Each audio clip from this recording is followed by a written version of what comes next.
Alors, je vais corriger un petit bout de l'exemple 2, le reste est donné par écrit, mais c'est pour m'assurer que vous ayez bien compris.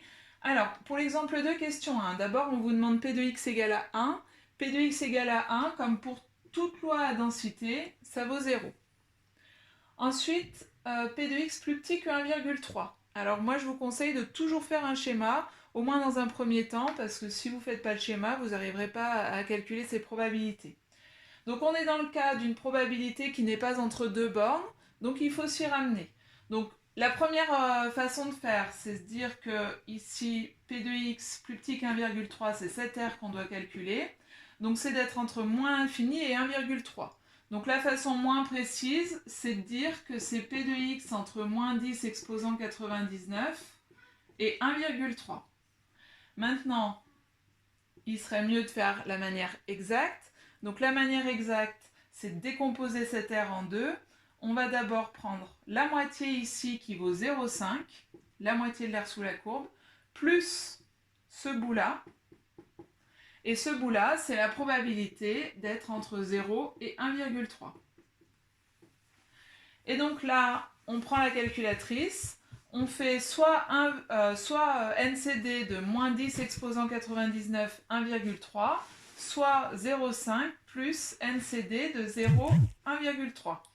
Et on obtient au final 0,903.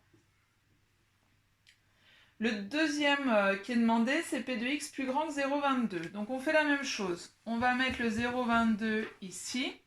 Plus grand que 0,22, ça veut dire que je cherche cette R-là. Donc cette R-là, soit de manière approchée, on va dire que c'est la probabilité d'être entre 0,22 et plus l'infini.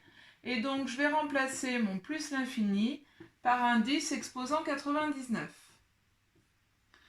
Ou bien, de manière plus exacte, je vais considérer qu'ici, j'ai moins que la moitié de l'air sous la courbe. Donc j'ai 0,5 moins. Alors moins quoi? Si je prends 0,5, j'ai tout ça, et donc il faut que j'enlève cette petite bande, qui est la probabilité d'être entre 0 et 0,22. Et donc 0,5 moins la probabilité d'être entre 0 et 0,22, si on tape à la calculatrice 0,5 moins NCD de 0,022, on obtient 0,413 environ. Alors toujours dans l'exemple 2, donc j'ai sauté des questions, puisque le reste est rédigé à l'écrit. Ici, on va s'intéresser juste à la question 4, où on vous demande de chercher un nombre d tel que la probabilité d'être entre moins d et d fasse 0,8462. Donc ici, on est dans le cas où elle cherche un nombre sur l'axe des abscisses, mais ici, on cherche un nombre sur l'axe des abscisses tel que l'air qui est ici, entre moins d et d, fasse 0,8462. Or, le mode de la calculatrice qui nous permet de trouver un nombre sur l'axe des abscisses, c'est le inv norme, et pour le inv norme, il nous faut l'air qui est avant le nombre qu'on cherche. Donc autrement dit, si je veux pouvoir faire inv norme à la calculatrice, il faut déjà que je sache inv norme de quoi il faut lui donner pour qu'elle trouve ce nombre d. Donc pour qu'elle trouve ce nombre d, il faut que je lui donne, moi, l'air qui est ici avant d. L'air qui est ici avant d, en fait, elle fait 0,5, c'est cette aire-là. Donc là, on a une aire qui vaut 0,5, plus ce bout-là. Alors ce bout-là, par symétrie, c'est 0,8462 divisé par 2.